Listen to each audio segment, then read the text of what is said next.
state parks across California, like Garrapatas State Park in Big Sur, will receive increased funding following the passage Tuesday of Proposition 68, a $4.1 billion statewide parks and bond.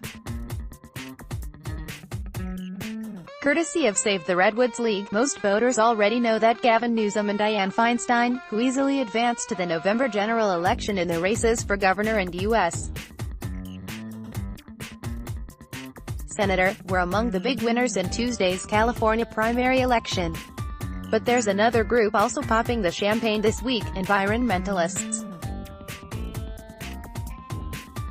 Across California and the Bay Area, environmental groups had one of their best elections ever. They won nearly every major race they contested, securing billions of dollars for parks, beaches, water projects and public transportation, and at the same time helped kill plans to develop Silicon Valley hillsides and a proposal to change the way the state spends money from its greenhouse gas auctions. People want open space and parks, they want clean air and clean water, said Deb Callahan, executive director of the Bay Area Open Space Council, a coalition of more than 50 parks agencies and land trusts.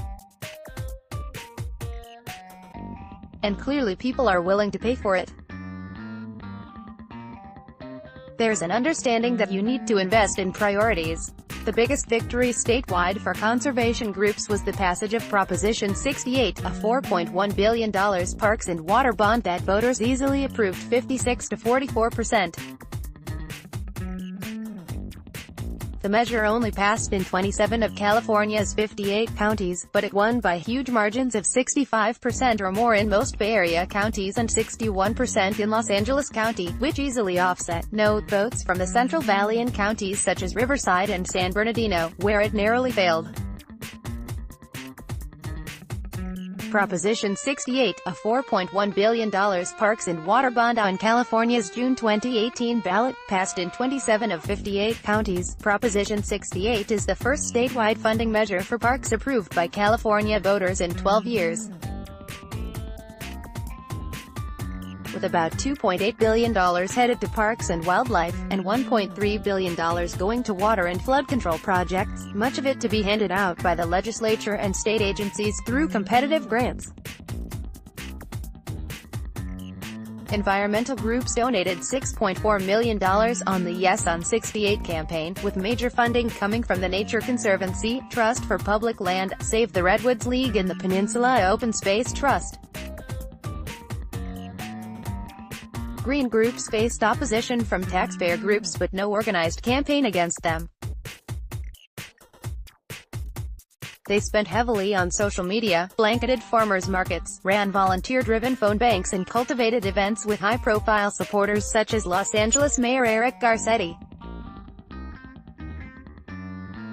They also secured endorsements from business groups, including the California Chamber of Commerce, Silicon Valley Leadership Group and Orange County Business Council. The measure will mean millions for urban parks, soccer fields, baseball fields, basketball courts, bike paths and public swimming pools, with a special emphasis on low-income urban areas. Also slated for funding are trails, beaches, forests, visitor centers and campgrounds at state and regional parks, and new funding for groundwater cleanup, flood control and drinking water treatment plants. Although business groups regularly battle with environmentalists in other states, many in the Bay Area and Southern California are increasingly finding common ground, said Larry Gersten, a professor emeritus of political science at San Jose State University. That's because they see parks, recreation, clean air and clean water as a quality of life selling point to lure and keep talented workers, particularly in the face of high housing costs and traffic. There's a package, Gersten said. It's salary, it's benefits, but it's also the weather and a better environment, and the ocean and parks.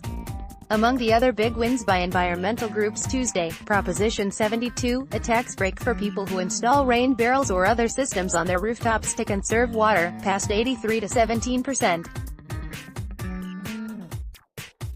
Proposition 70 went down in a landslide defeat, 64 to 36%. It would have allowed Republicans in Sacramento more of a say in how the state spends the money it generates from the cap-and-trade permits it auctions to oil refineries, factories and other large emitters of greenhouse gases. Environmentalists worried it would mean less money for public transit, solar rebates and other conservation measures. Measure B and C in San Jose. An attempt by developers to allow the construction of 910 senior housing units on vacant land in the city's Evergreen area failed 58 to 42%. The measure was opposed by environmental groups who said it would transform 200 acres of hillsides into a wealthy gated community without environmental review. San Jose Mayor Sam Liccardo, who also opposed Measure B, led efforts to qualify Measure C, which makes it more difficult to develop open areas in Evergreen, Almaden Valley and Coyote Valley. It passed 60 to 40%. Regional Measure 3. A $3 toll increase over the next 6 years at 7 bridges that cross San Francisco Bay, but not the Golden Gate Bridge, to raise $4.5 billion for transportation projects, 154 to 46%. The measure was backed by business groups but also had the support of Save the Bay, the Natural Resources Defense Council, Greenbelt Alliance and the League of Conservation Voters. Although it funds freeway improvements, it also will expand BART, Caltrain, ferry service, buses and bike lanes. We've got to reduce our reliance on cars to cut greenhouse emissions and roadway runoff pollution to the Bay, said David Lewis, executive director of Save the Bay. Measure C in Napa County, which would limit the number of oak trees that vineyard owners can cut down on hillsides, narrowly led Friday night 50.1% to 49.9%, despite farmers and the wine industry heavily outspending conservation groups.